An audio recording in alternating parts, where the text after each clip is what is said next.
Hello guys, আজকে order দিয়েছিলাম OLA Roadster X plus বাইকের ক্র্যাশ গার্ড।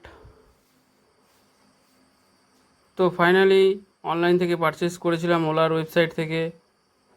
তো ফাইনালি চলে আসলো 22 দিন পর। মানে এদের ডেলিভারি এত ঢিলে। প্রাইস হচ্ছে 999। স্ক্রুপ দিয়েছে আর ক্র্যাশ গার্ড দিয়েছে। সেটিংয়ের ছাড়া তো ক্র্যাশ গার্ড তো সেট খাবে না রোডস্টার এক্স প্লাস বাইকের, সেফটির জন্য।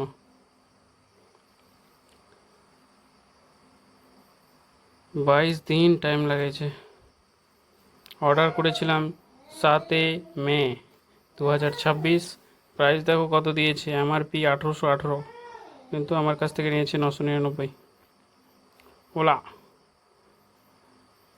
OLA Roadster X plus bike crash cut online purchase.